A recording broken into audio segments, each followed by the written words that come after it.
You are a very openly arrogant, pompous human being.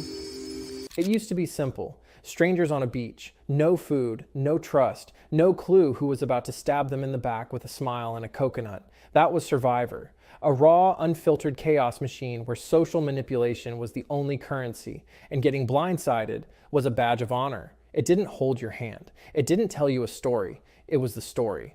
And now it's a guided meditation with immunity challenges, a live action LinkedIn retreat, therapy language and tribal council, ukulele music under sad montages, and contestants crying because they learned to love themselves. It's not something to work around. It's just part of who I am. Jeff doesn't ask who's getting voted out. He asks, how has this journey helped you grow as a person? What was happening for you? What happened? When did the most cutthroat game on television get neutered into a self-help seminar with hidden idols? Let's go back to when Survivor didn't need metaphors or mindfulness, just fire, just fear, just gameplay. Let the paranoia speak for itself. The year is 2000.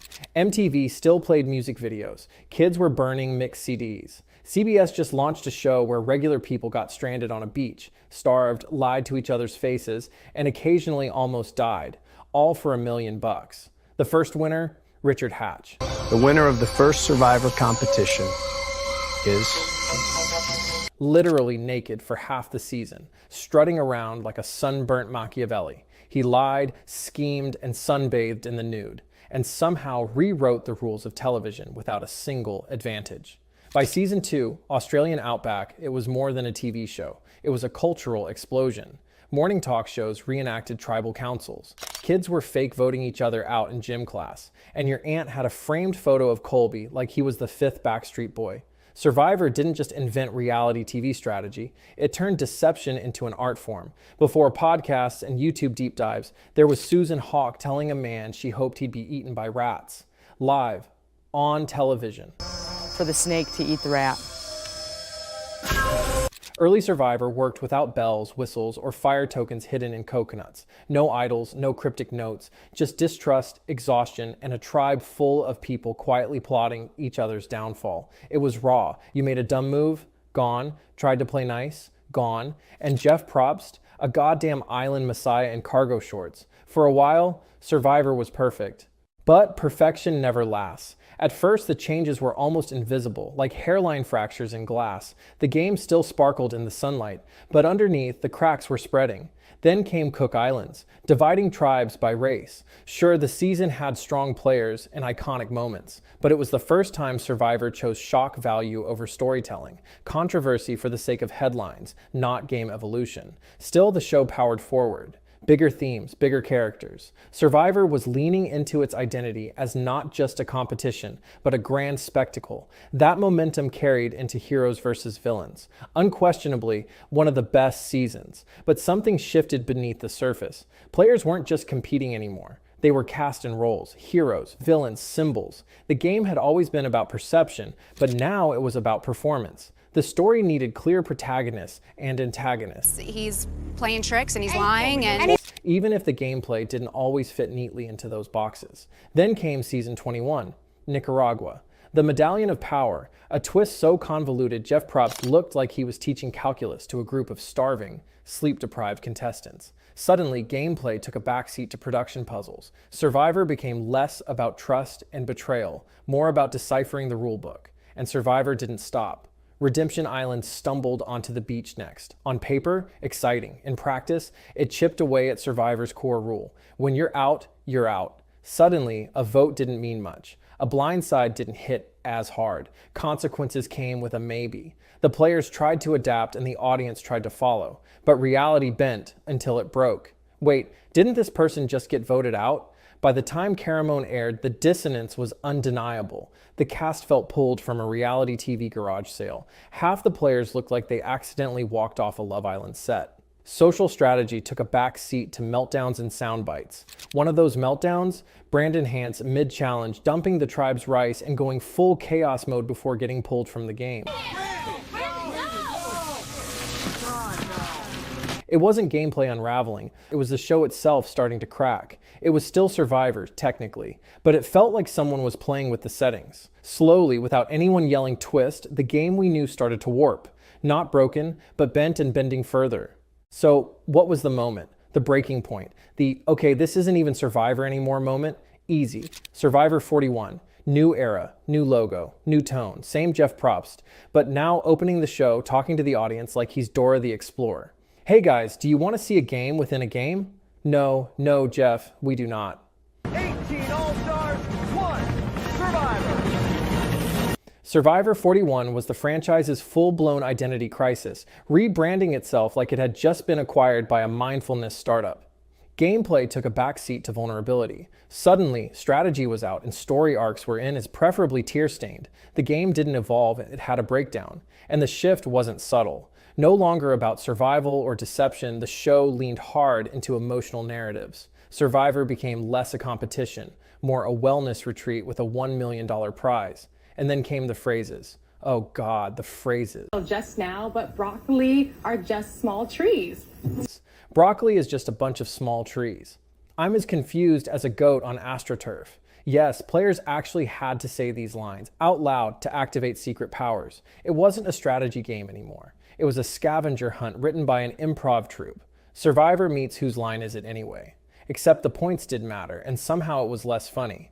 And then came the layers upon layers of twists. Between hidden idols, cursed scrolls, and improv-style advantages, Survivor turned into a tabletop game with bad rules and worse writing. Fans weren't watching strategy. They were watching chaos get rolled on a D20. And let's talk about the shot in the dark.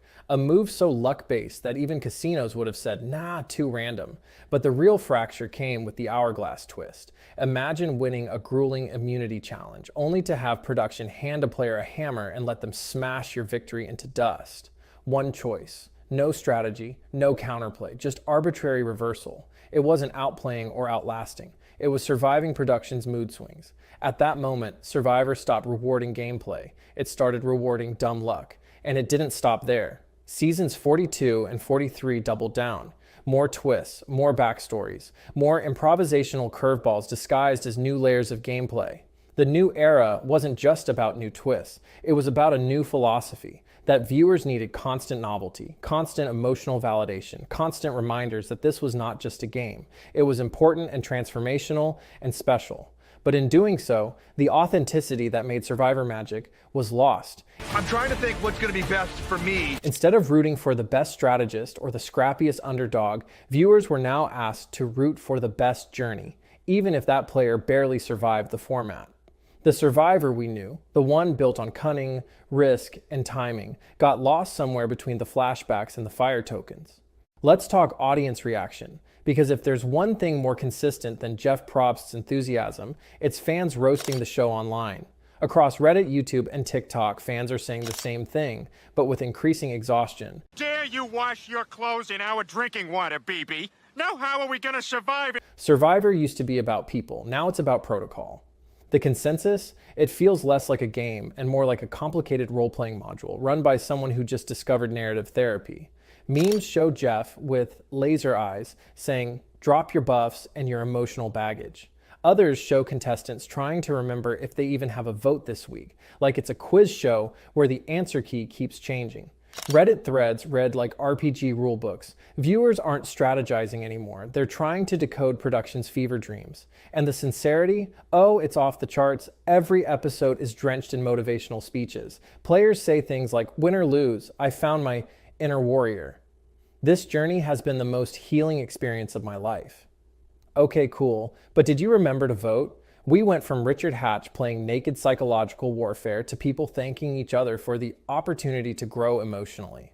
What once celebrated cunning and social manipulation now rewards introspection and emotional openness. Strategic ruthlessness has been swapped for therapeutic vulnerability, often framed within the soft glow of moral approval and inspirational sound bites. Even Jeff isn't immune. He now opens tribal council with open-ended therapy prompts. Tell me how this vote reflects your personal evolution.